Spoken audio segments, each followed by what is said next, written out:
జై శ్రీరామ్. అందరికీ నమస్కారం. వెల్కమ్ టు న్యూస్ అఖండ. నేను మీ కస్తూరి శ్రీధర్. మిత్రులారా, మొత్తానికి ఫ్రాన్స్ దేశం మొదటిసారి రంగంలో దిగి ఉగ్రవాద దేశమైనటువంటి పాకిస్తాన్కు చుక్కలు చూపించింది.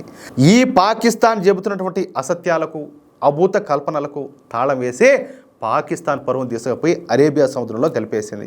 మరొకసారి ఈ ఉగ్రవాద దేశమైనటువంటి పాకిస్తాను మన భారతదేశం మీద తప్పుడు ప్రచారం చేయకుండా ఏం లెఫ్ట్ రైట్ వాయించి పారేసింది అట్టే. సరే, ఇక అసలు విషయానికి వస్తే, ఈ సంవత్సరం ఏప్రిల్ నెలలో మన దేశంలోని పెహల్గామ్లో ఉన్నటువంటి టూరిస్టు ప్రాంతంలో ఈ ఉగ్రవాద దేశమైనటువంటి పాకిస్తాన్కు చెందినటువంటి తీవ్రవాద దాడిని చేసిన సంగతి మీకు అందరికి కూడా తెలిసిందే.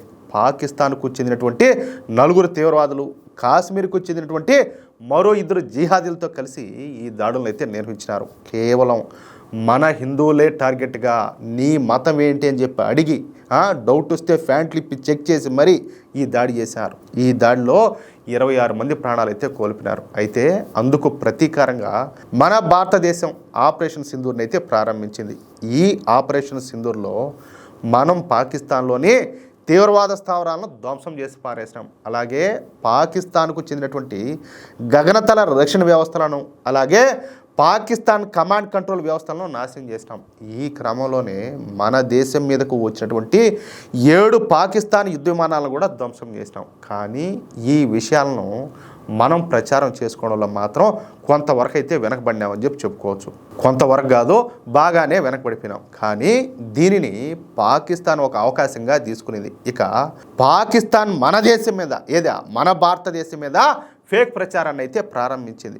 మేమే భారత్కు చెందినటువంటి 5 రాఫెల్ యుద్ధ విమానాలు కూల్చినామని ఒకసారి, కాదు 6 రాఫెల్ యుద్ధ విమానాలు కూల్చామని మరొకసారి, కాదు 7 రాఫెల్ యుద్ధ విమానాలు కూల్చామని చెప్పేసి ఇంకొకసారి విస్తృతంగా ప్రచారం చేసుకుంది. అది ఎంతగా అంటే, చివరికి అమెరికా అధ్యక్షుడైనటువంటి ఈ 24వ రాజు పులికేసి డొనాల్డ్ ట్రంప్ కూడా నమ్మే విధంగా ఈ పాకిస్తాను ప్రచారాన్ని అయితే చేసింది. ఈ డొనాల్డ్ ట్రంప్ కూడా ఈ పాకిస్తాను భారత్కు చెందినటువంటి 7 యుద్ధ విమానాలను కూల్చిందని చెప్పేసి వాగినాడు. అందుకని చెప్పి నేను 24వ రాజు పులికేసి అనేది నీకు కొంచెమన్నా ఉండక్కర్లే. వాళ్ళు చెప్తే నువ్వు ఎట్ట మాట్లాడతావు, నువ్వు ఎట్ట నమ్ముతావు? అంతగా ఈ పాకిస్తాను పెద్ద ఎత్తున ప్రచారం చేసుకునేది. కానీ పాకిస్తాన్ చేస్తున్నటువంటి ఈ తప్పుడు ప్రచారానికి చెప్పాలంటే మన భారత్ సరిగ్గా రిప్లై ఇవ్వలేకపోయింది. ఇక దీనిని ఆసరాగా చేసుకొని పాకిస్తాన్ మళ్ళీ రెచ్చిపోయింది. ఈసారి ఫ్రాన్స్కు చెందినటువంటి నావల్ అధికారి పేరును ఒక ఉదాహరణగా చెప్తా. ఆపరేషన్ సింధూర్ సమయంలో ఈ వైమానిక దాడుల్లో పాకిస్తాన్ ఆధిపత్యాన్ని అయితే చెలాయించింది. యుద్ధ కార్యకలాపాల విషయంలో మెరుగ్గా సన్నద్ధమైంది. మరోవైపు చైనాకు చెందినటువంటి J-10C యుద్ధ విమానాల సాంకేతిక సామర్థ్యం వల్ల ఈ రాఫెల్ యుద్ధ విమానాలు కూలిపోయినాయి. ఈ ఆపరేషన్ సింధూర్లో పాకిస్తాన్ ఎయిర్ ఫోర్స్ అద్భుతంగా పనిచేసి అత్యంత అధునాతనమైనటువంటి ఈ సాంకేతిక పరిజ్ఞానాన్ని ఉపయోగించి పాకిస్తాను రాఫెల్ యుద్ధ విమానాలను ధ్వంసం చేసిందని చెప్పేసి పాకిస్తాన్ మీడియా పెద్ద ఎత్తున ఈ అబద్ధపు ప్రచారాన్ని అంతా కూడా చేసింది. దీంతో చిర్రెత్తుకొచ్చినటువంటి ఫ్రాన్స్ ఇక అసలు విషయాన్ని అయితే బయటపెట్టింది. ఈ సందర్భంగా ఫ్రాన్స్ అధికారులు మాట్లాడుతా, అసలు ఆపరేషన్ సింధూర్లో ఏ ఒక్క రాఫెల్ యుద్ధ విమానం కూడా కూలిపోవాలా, అసలు ఏ రాఫెల్ యుద్ధ విమానం కూడా పాకిస్తాన్లోకి పోలా. భారతీయ సేనలు రాఫెల్ యుద్ధ విమానాలను భారత గడ్డ మీదనే ఉంచి పాకిస్తాన్ పైన దాడులు చేయించింది. పాకిస్తాన్ చెప్తా ఉండేదంతా కూడా పచ్చి అబద్ధం, ఇదంతా కూడా తప్పుడు సమాచారం అని చెప్పేసి ఫ్రాన్స్కు చెందినటువంటి నౌకాదళం కొట్టిపారేసి దాన్ని ఒక ఫేక్ న్యూస్గా అభివర్ణించిందనమాట. పాకిస్తాన్ న్యూస్లో ఉండేదంతా కూడా మొత్తం కూడా తప్పుడు సమాచారమే. అసలు ఏ ఫ్రెంచ్ అధికారి ఎవరితో కూడా మాట్లాడలేదని చెప్పేసి ఫ్రాన్స్ అయితే క్లారిటీ ఇచ్చింది. ఆ న్యూస్లో చెప్పినట్టు కాకుండా ఆయన కేవలం ఒక నేవీ ఎయిర్ స్టేషన్ అధికారి మాత్రమే. ఈ పాకిస్తాన్ మీడియా ప్రచారంలో పెద్ద మొత్తంలో తప్పుడు సమాచారం అయితే ఉండాలి. ఇదంతా కూడా పూర్తిగా తప్పుడు సమాచారమే. అసలు వాళ్ళు చెప్పినట్టుగా ఆ అధికారి పేరు జాక్వస్ లానే కాదు, ఇవన్ లానే.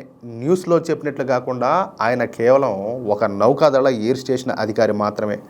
ఈ ఆపరేషన్ సింధూర్ గురించి అడిగినప్పుడు భారత్కు చెందినటువంటి యుద్ధ విమానాలు కూలిపోయినట్లు ఆయన ఎక్కడా కూడా ధృవీకరించలే. అర్థమవుతుందా? అలాగే ఈ చైనాకు సంబంధించినటువంటి ఈ J-10 యుద్ధ విమానాల ప్రస్థానం కూడా తీసుకురాల. అలాగే ఈ చైనాకు సంబంధించినటువంటి వ్యవస్థల ద్వారా భారత రాఫెల్ యుద్ధ విమానాలను జామ్ చేసే అవకాశం ఉందా అన్న ప్రశ్నకు కూడా ఆయన స్పందించడం నిరాకరించాడని చెప్పేసి వాళ్ళు స్పష్టం చేశారు. తద్వారా ఏంటంటే పాకిస్తాన్ పరువును అరేబియా సముద్రంలో కలిపేసినట్టయిందన్నమాట. ఇప్పుడు ఫ్రాన్స్ ఎందుకు ఈ విధంగా స్పందించిందంటే అసలు ఈ రాఫెల్ యుద్ధ విమానాలు మనం కొనుగోలు చేసింది ఈ ఫ్రాన్స్ నుంచే కదా, అది కథ. ఎందుకంటే ఇప్పుడు మీ బిడ్డ మంచిది కాదంటే ఎవరు ఒప్పుకుంటారో, ఒప్పుకోరు కదా. కాబట్టి ఫ్రాన్స్ ఇప్పుడు ఈ పాకిస్తాన్కి మూతిపళ్ళు రాలగొట్టింది. అది విషయం. నాయన వీళ్ళు చెప్తానంతా కూడా అబద్ధము, ఇదంతా కూడా ఫేక్ న్యూస్, కావాలని ఇదంతా కూడా సృష్టించారు వీళ్ళని చెప్పేసి మూతిపళ్ళు రాలగొట్టేశారు. అది విషయం. మిత్రులారా, ఈ న్యూస్ కనుక మీకు నచ్చినట్లయితే ఖచ్చితంగా ఈ న్యూస్ను నలుగురికి షేర్ చేయండి. అలాగే ప్రతి ఒక్కరు కూడా మీ యొక్క అమూల్యమైనటువంటి అభిప్రాయాలను కామెంట్ రూపంలో తెలియజేయండి. ఇంకో విషయం ఏంటంటే ఇంతవరకు మీరు కనుక మన ఛానల్ని సబ్స్క్రైబ్ చేసుకున్నట్లయితే ప్రతి ఒక్కరు కూడా మన ఛానల్ను సబ్స్క్రైబ్ చేసుకోండి, సపోర్ట్ చేయండి ప్లీజ్. జై శ్రీరామ్, జై హింద్.